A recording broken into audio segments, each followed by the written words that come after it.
Hello guys. Today we will discuss about the internal structure of the kidney.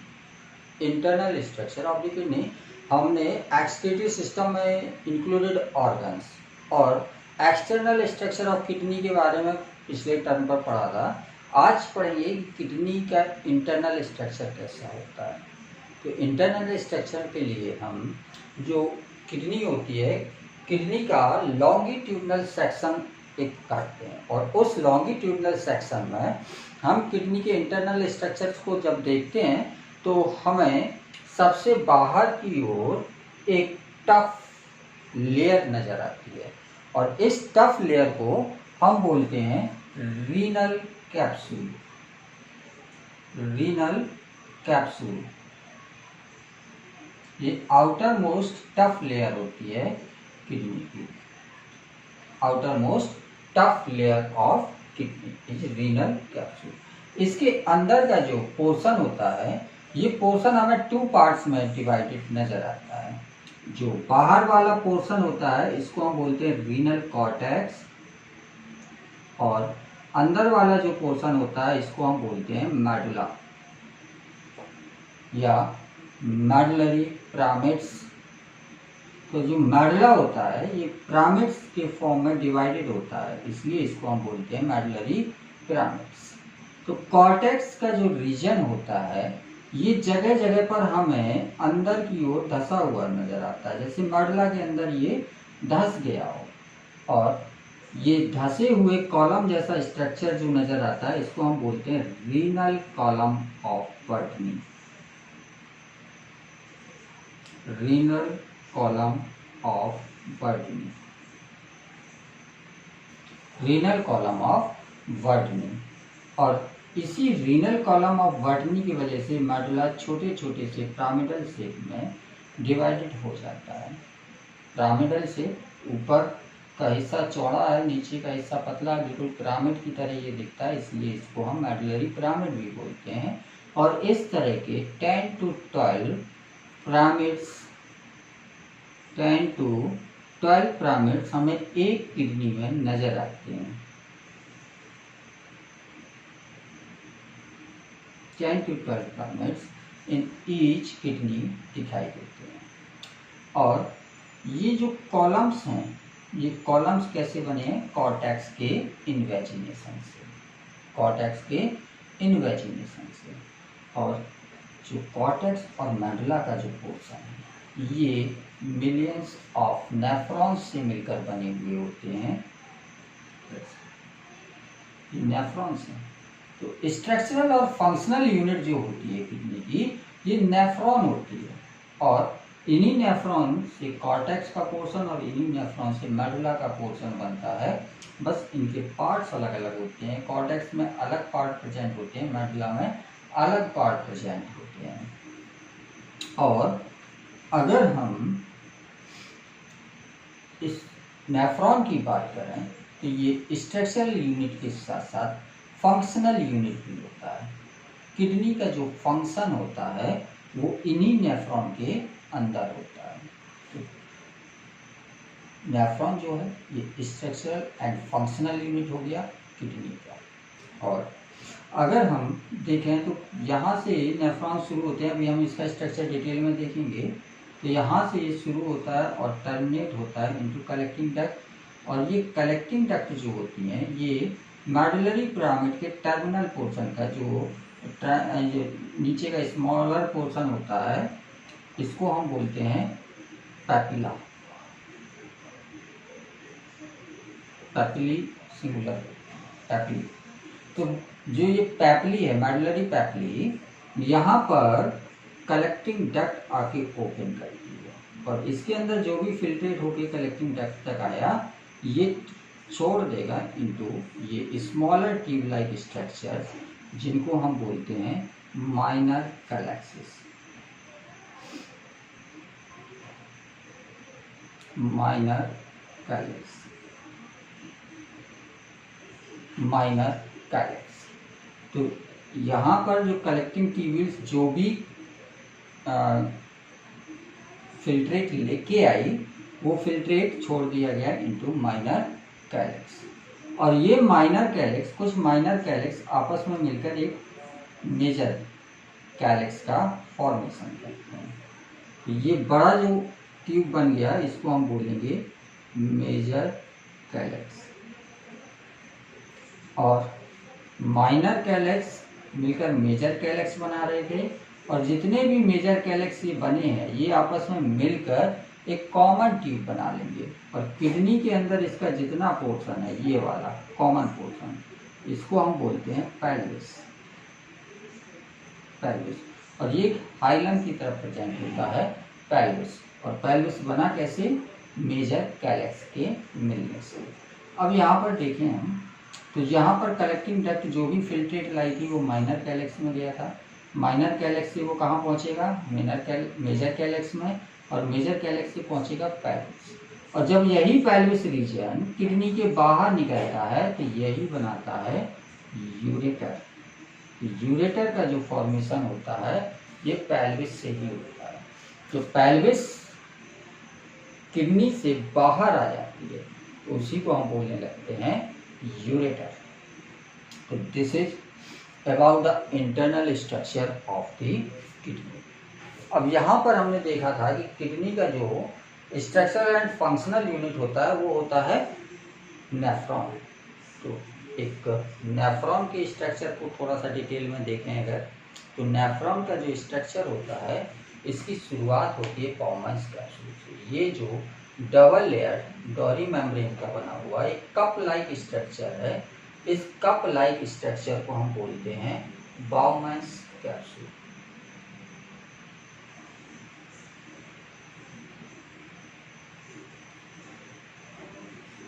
बाउमन्स capsule, और यही बाउमन्स capsule के अंदर जो हमने देखा था किडनी के अंदर रीनल आर्टरी अंदर जाती है, और रीनल आर्टरी किडनी के अंदर पहुंचने के बाद डिवाइडेड होती है। जितने नेफ्रॉन होते हैं उतने ही पार्ट में वो डिवाइड हो जाती है, और उन पार्ट्स को हम बोलने लगते हैं एफरेंट रीनल आर्टरियोल।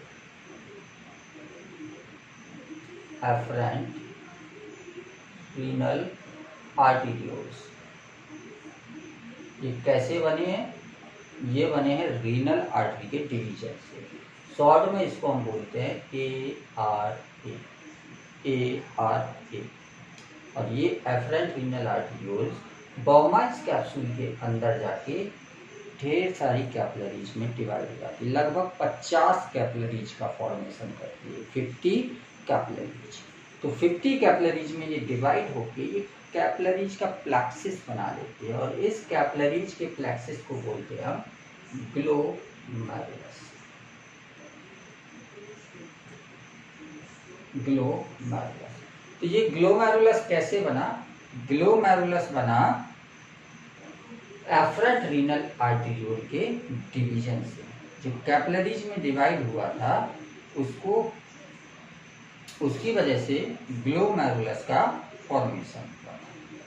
और ये जो कैपिलरीज हैं ये फिर से रीयूनाइट होंगी, और फिर से रीयूनाइट होने के बाद अब जनरली आपने पढ़ रखा है कि वेन्स का फॉर्मेशन होता है या वेन्यूल्स का फॉर्मेशन होता है, लेकिन यहाँ पर वेन्यूल्स का फॉर्मेशन नहीं होता है। ये थोड़ा सा फिर से एक एब्सॉर्प्शन टाइप का बोल लो कि जब ये कैपिलरीज रीयूनाइट करती हैं तो ये वेन्यूल्स का फॉर्मेशन नहीं करती हैं, ये करती हैं इफरेंट रीनल आर्टरियोल्स। फिर से आर्टरियोल्स का फॉर्मेशन करेंगे, और इसको शॉर्ट में बोलते हैं ERA, एफरेंट रीनल आर्टरियोल्स। और ऐसा यहाँ पर इसलिए होता है क्योंकि यही आगे चल के फिर कैपिलरीज में डिवाइड करती है। तो 2 बार डिवीजन होता है, तो यहाँ पर बीच में जो ये वेसल बन जाती है इसको हम आर्टरियोल ही बोलते हैं, एफरेंट रीनल आर्टरियोल। यहाँ पर याद रखने वाली बात यह है कि एफरेंट रीनल आर्टरियोल का डायमीटर ज़्यादा होता है in comparison to efferent renal arteriole, और यही डायमीटर का डिफरेंस यहाँ पर फिल्ट्रेशन कराता है। जो हम आगे पढ़ेंगे अल्ट्रा फिल्ट्रेशन की प्रोसेस, उसमें आप इसी डायमीटर के डिफरेंस की वजह से यहाँ पर जो प्रेशर क्रिएट होता है उसी प्रेशर की वजह से फिल्ट्रेशन होता है। तो याद रखना कि एफरेंट रीनल आर्टरियोल का डायमीटर इफरेंट रीनल आर्टरियोल के डायमीटर से ज़्यादा होता है। और ये एफरेंट रीनल आर्टरियोल आगे जाके कैपिलरीज में डिवाइड होगी और ये कैपिलरीज पूरे नेफ्रॉन पर नेटवर्क बना लेता है। और ये नेटवर्क बाद में जो इसके अंदर यूजफुल मटेरियल होता है उसको रीअब्जॉर्ब करने के काम आता है, या ब्लड के अंदर जो हार्मफुल मटेरियल होता है उसको नेफ्रॉन के अंदर भेजने का काम करता है। तो ये बाद में हम इसको पूरा डिस्क्राइब करके पढ़ेंगे जब हम किडनी का फंक्शन पढ़ेंगे, ये नेफ्रॉन का फंक्शन पढ़ेंगे, नेफ्रॉन कैसे फंक्शन करता है, या यूरिन का फॉर्मेशन कैसे होता है। जब यूरिन का फॉर्मेशन देखेंगे तब इसको डिटेल में पढ़ेंगे। अभी यहाँ पर हमें पढ़ना है नेफ्रॉन का स्ट्रक्चर। तो नेफ्रॉन के स्ट्रक्चर में ये हमने पढ़ा कि पहला पार्ट होता है बोमन्स कैप्सूल का, जिसके अंदर ग्लोमेरुलस होता है। और ये ग्लोमेरुलस और बोमन्स कैप्सूल दोनों को मिलाकर कॉमनली हम बोल देते हैं मैलपिजियन बॉडी। मैलपिजियन बॉडी,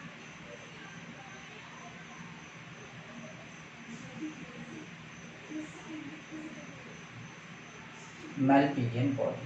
तो मैलपिजियन बॉडी का फॉर्मेशन कैसे हुआ? मैलपिजियन बॉडी बोमन्स कैप्सूल और ग्लोमेरुलस दोनों को मिलाकर हम फॉर्मेशन करते हैं मैलपिजियन बॉडी का। अब इसके बोमन्स कैप्सूल के नीचे छोटा सा पोर्शन होता है, स्ट्रेट पोर्शन, जिसको हम बोलते हैं नेक रीजन है ये नेक। और इसके नीचे का पोर्शन कन्वोल्यूटेड होता है, मुड़ा हुआ। और इस कन्वोल्यूटेड पोर्शन को, जो कि बोमन्स कैप्सूल के पास में प्रेजेंट है, इस कन्वोल्यूटेड पोर्शन को हम बोलेंगे प्रॉक्सिमल। प्रॉक्सिमल वर्ड इसलिए यूज किया क्योंकि ये बोमन्स कैप्सूल के पास होता है। कन्वोल्यूटेड इसलिए बोलते हैं क्योंकि ये मुड़ा हुआ स्ट्रक्चर है, मुड़ी हुई ट्यूब है, इसलिए इसको कन्वोल्यूटेड बोलेंगे। प्रॉक्सिमल कन्वोल्यूटेड ट्यूब्यूल बोलते हैं इसको, शॉर्ट में इसको बोलेंगे PCT या प्रॉक्सिमल कन्वोल्यूटेड ट्यूब्यूल। और ये प्रॉक्सिमल कन्वोल्यूटेड ट्यूब कंटिन्यू करती है इनटू ए यू शेप्ड ट्यूब। और ये यू शेप्ड ट्यूब कहलाती है लूप ऑफ हैनले।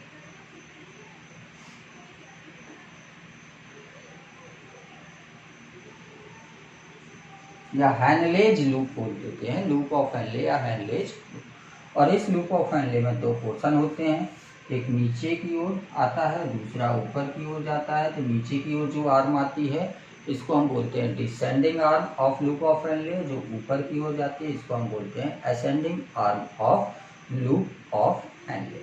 और ये असेंडिंग आर्म जो होती है, ये असेंडिंग आर्म फिर से एक कन्वोल्यूटेड ट्यूब्यूल में कंटिन्यू करती है।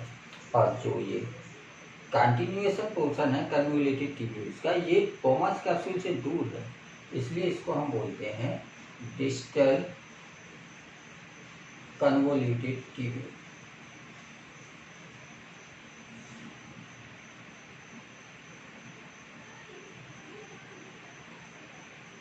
शॉर्ट में इसको बोलते हैं DCT।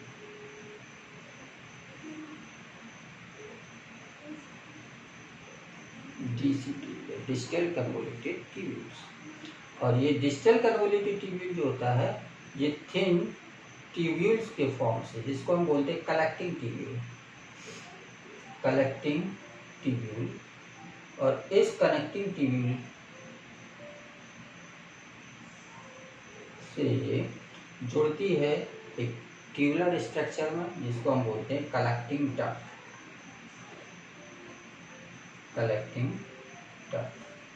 और इस तरह की कई सारी ट्यूब्यूल्स इस कलेक्टिंग डक्ट में ओपन करती हैं। कॉमनली कई सारे नेफ्रॉन की कलेक्टिंग ट्यूब्यूल्स ओपन करती हैं इनटू ए कॉमन कलेक्टिंग डक्ट। और यही कलेक्टिंग डक्ट होती है जो इसका पूरा फिल्ट्रेट इकट्ठा करके छोड़ती है इनटू माइनर कैलेक्सिस में, और माइनर कैलेक्सिस से मेजर कैलेक्स में जाएगा, मेजर कैलेक्स से पेल्विस में, पेल्विस से यूरेटर के थ्रू बाहर आ जाता है।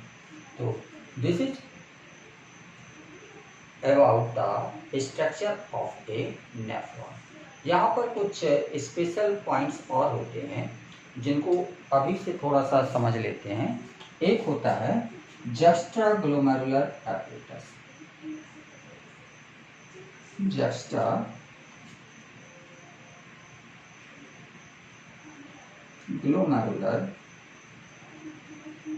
एपरेटस। जो जस्ट्राग्लोमेरुलर एपरेटस है, इसका फॉर्मेशन कैसे होता है?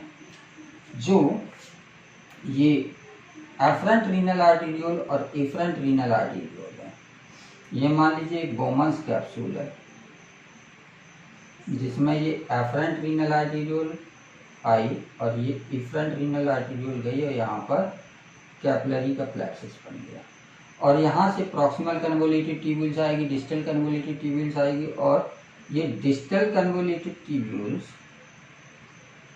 आगे एफरेंट रीनल आर्टेरियोल के पास में। तो इस समय क्या होगा, एफरेंट रीनल आर्टेरियोल की कुछ सेल्स और कुछ डिस्टल कन्वोल्यूटेड ट्यूब्यूल्स की सेल्स बड़ी हो जाएंगी और बड़ी मतलब स्वेल कर जाएंगी, और ये स्वेलिंग स्ट्रक्चर है कुछ नहीं, बस वही एफरेंट रीनल आर्टेरियोल की सेल और डिस्टल कन्वोल्यूटेड ट्यूब्यूल की सेल है। ये डिस्टल कन्वोल्यूटेड ट्यूब्यूल इसके पास में आ गया, तो ये दोनों की सेल्स क्या होगी, फूल के बड़ी होगी, स्वेल कर गई, और स्वेल करने के बाद इन्होंने फॉर्मेशन कर लिया जस्ट्राग्लोमेरुलर एपरेटस का। और जस्ट्राग्लोमेरुलर एपरेटस जो होता है ये रेनिन का सिक्रीशन करने लगता है, और ये रेनिन जो होता है ये आगे चल के ब्लड के कंसंट्रेशन, यूरिन के कंसंट्रेशन के फॉर्मेशन में या बीपी के कंट्रोल में हेल्प करता है, और इसके फंक्शंस को भी हम आगे चल के डिटेल में पढ़ेंगे। रेनिन एंजियोटेंसिन एल्डोस्टेरॉन सिस्टम के फॉर्म में, रेनिन एंजियोटेंसिन एल्डोस्टेरॉन सिस्टम के फॉर्म में इसको पढ़ेंगे आगे। बस यहाँ पर हमें देखना है कि फॉर्मेशन कैसे हुआ। तो फॉर्मेशन कैसे हुआ, एफरेंट रीनल आर्टेरियोल नज़दीक आ गई डिस्टल कन्वोल्यूटेड, और दोनों की जो पास की सेल्स हैं, ये एफरेंट रीनल आर्टेरियोल है, ये डिस्टल कन्वोल्यूटेड है, दोनों पास में आ गई, तो इनकी सेल्स अंदर भी कुछ सेल्स स्वेल करके बड़ी हो जाती हैं, और बड़ी होने के साथ साथ ये सिक्रीटरी हो जाती है और रेनिन का सिक्रीशन करने लगती है। और एक टर्म और यहाँ पर आता है वासा रेक्टा। तो वासा रेक्टा का भी स्ट्रक्चर जो होता है, ये जो लूप ऑफ फैनले था इसके पैरेलल में एक कैपिलरी रन करती है, बिल्कुल इसके पैरेलल रन करती है, और ये जो कैपिलरी रन कर रही है इस कैपिलरी को ही हम बोलते हैं वासा रेक्टा। तो वासा रेक्टा ऐसी कैपिलरी है जो कि लूप ऑफ हैनले के पैरेलल रन करती है, लूप ऑफ हैनले के पैरेलल रन करती है। तो this is all about the internal structure of kidney. और इसके बाद का जो टॉपिक है यूरिन फॉर्मेशन, इसको हम नेक्स्ट टर्म पर डिस्कस करेंगे। Thank you.